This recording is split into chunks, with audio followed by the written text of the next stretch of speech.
А може вже й забули? А ви знаєте, певно, це і є відповідь.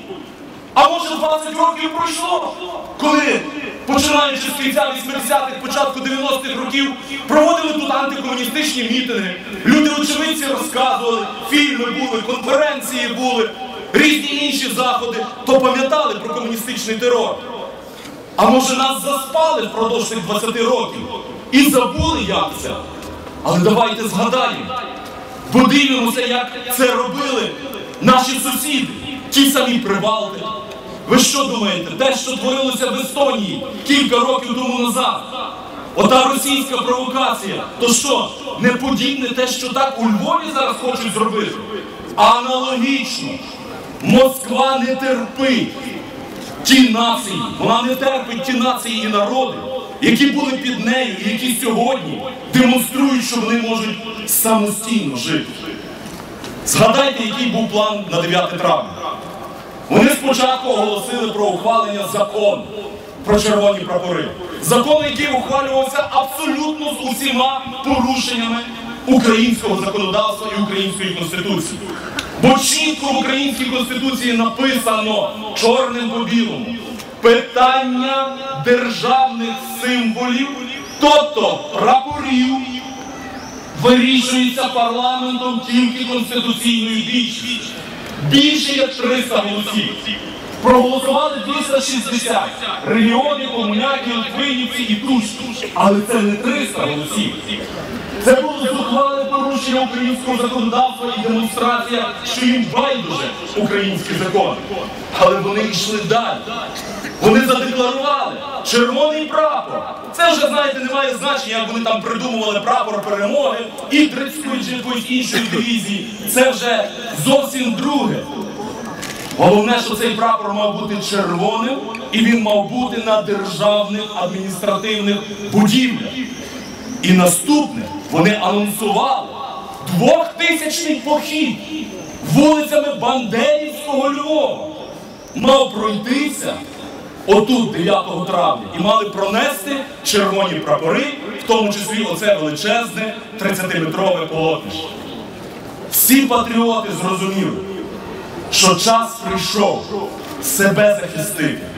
Товариство, один мудрий чоловік сказав: якщо ти вибираєш між честю і мудрістю, ти обов'язково вибирай честь.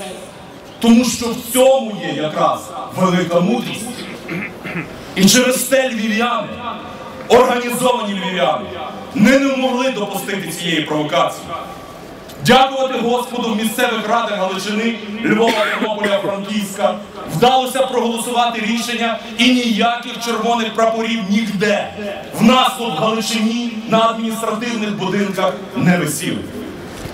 І, власне, наш з вами спільний тиск, прес-конференції, наші з вами мітинги, заяви, які ухвалювалися органами місцевого самоврядування, зупинили тих провокаторів.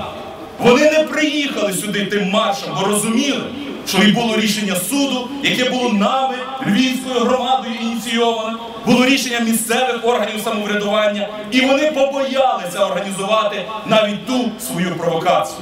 Але завдяки українській міліції, тим, кого ми з вами утримуємо, вони все-таки пролізли, і для московських камер, кінокамер, вони все-таки повитягали ті червоні прапори з однією метою – показати: ось вам, ми цей Львів зробили, ми їх поставили на коліна.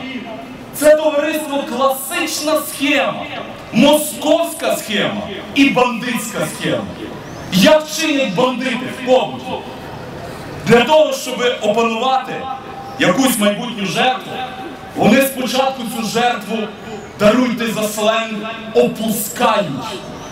Вони принижують цю жертву. І якщо ця майбутня жертва піддається на це приниження, якщо ця жертва починає реагувати на цей вплив бандита, жуліка, все. Ту людину, яку вони надломили отим першим натиском, вони потім беруть голими руками. І та сама ситуація мала відбутися у Львові. Вони кинули пробний камінчик до Львова. А ну подивимося, чи цей гордий Львів проковтне червону прапорну реваншистську провокацію, чи дасть реакцію, чи люди не дадуть себе сплюндрувати і сплюндрувати пам'ять своїх батьків і своїх дідів. От в чому основна суть. І після того вони, звичайно, вирішили ритуально принизити не львів'ян, українців. Ви чули сьогодні виступи наших побратимів з цілої держави. Вся Україна дивилася і дивиться на Львів. Як ми будемо реагувати? Чи ми будемо спокійно спати і думати тільки про кусок хліба? Чи ми все-таки є українці і майбутнє нашої держави бачимо як держави національно сильної, де буде присутня гордість і гідність нації, ну і, зрозуміло, соціально солідарної, багатої, заможної України.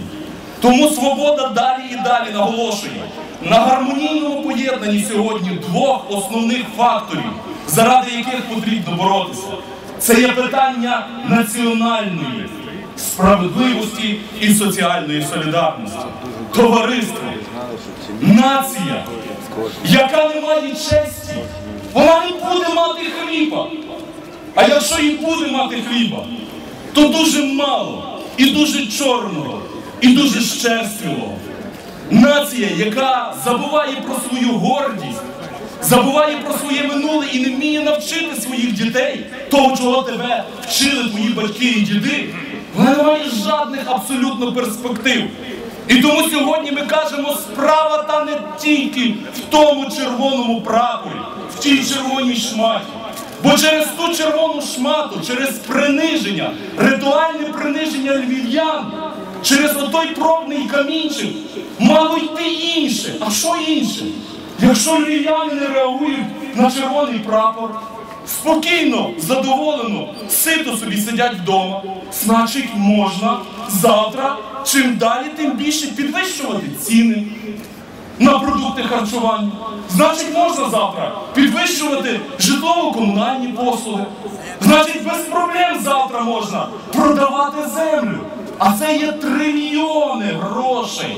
Товариство, ви ж розумієте, це останнє, що залишилося.